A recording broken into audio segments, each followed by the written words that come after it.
तो स्वागत है आपका एक नई कहानी में। कुम्हार की एक अद्भुत कहानी। एक बार की बात है, एक गांव में एक कुम्हार रहता था। वह अपने परिवार का अच्छे से पालन पोषण करता था।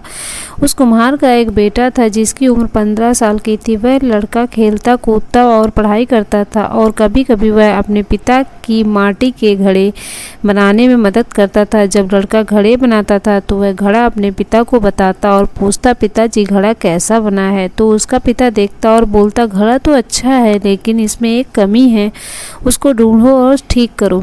तो लड़का उस घड़े को और अच्छे से देखकर उसमें सुधार कर देता और हर बार लड़का घड़ा बनाता तो वह हर बार अपने पिता से पूछता, पिताजी घड़ा कैसा बना है? तो उसका पिता देखता और बोलता, घड़ा तो अच्छा है लेकिन इसमें एक कमी है, उसको ढूंढो ठीक करो। हर बार कुम्हार यही बोलता तो बच्चा उस घड़े को दोबारा से देखता और फिर उस घड़े को और अच्छे से घुलाई देता। अब धीरे धीरे वह लड़का इसी तरह घड़े को बनाने लगा और पिता से पूछता तो कुम्हार वही जवाब देता, इसमें थोड़ी कमी है, देखो और इसमें सुधार करो। और लड़का उससे देखकर ठीक कर देता और अच्छे से उस घड़े को घुलाई देता। और ऐसा होते होते एक समय आया कि मार्केट में उस लड़के का घड़ा 500 रुपये का बिकता और उसके पिता का घड़ा 400 रुपये का बिकता। अब कुछ दिनों ऐसा ही चलता और लड़का घड़े बनाते समय फिर अपने पिता से पूछता, पिताजी घड़ा कैसा बना है? तो पिता फिर वही जवाब देता कि घड़ा तो सही बना है, बस थोड़ी सी कमी है, देखो और उसे सही करो। जैसे ही पिता ने ये बात बोली तो वह लड़का अपने पिता से बोलता है कि आप हमेशा यही बोलते हो, आपको कुछ नहीं पता, मेरा घड़ा मार्केट में 500 रुपये का बिकता है और आपका 400 रुपये का। मेरा घड़ा अच्छा बना है, आप हमेशा कमी निकालते हो। तो पिता चुप हो जाता है और फिर बोलता है कि ठीक है बेटा, तुझे जैसा लगे बना ले। और फिर पिता अपने काम में लग जाता है और लड़का अपने काम में लग जाता है।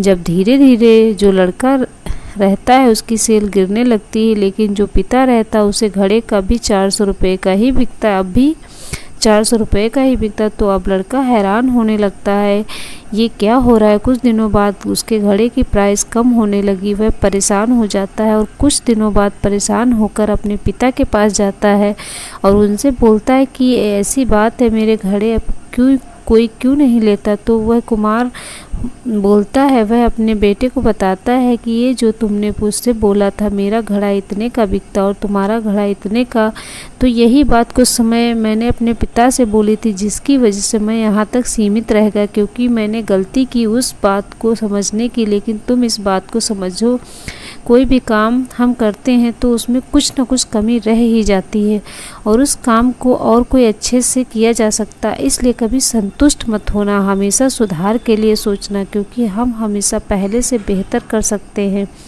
इस कहानी से आपको कई सारी सीख मिल सकती है, बस आपका नज़रिया सीखने वाला होना चाहिए।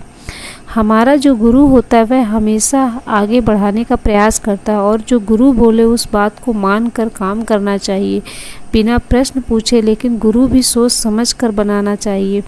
हमें कभी भी अपने आप में संतुष्ट नहीं होना चाहिए। आपको और अच्छा कैसे कर सकते हैं, इस पर ध्यान और लगन से काम करना चाहिए। किसी भी काम में हमें कभी भी घमंड नहीं करना चाहिए, क्योंकि जब घमंड आता है तो हमारे सोचने समझने की शक्ति को ख़त्म कर देता है। अगर आपको हमारी कहानी पसंद आई हो तो प्लीज़ लाइक, शेयर और सब्सक्राइब करें। आपके साथ फिर से अगली कहानी में हाजिर होंगे, तब तक के लिए धन्यवाद।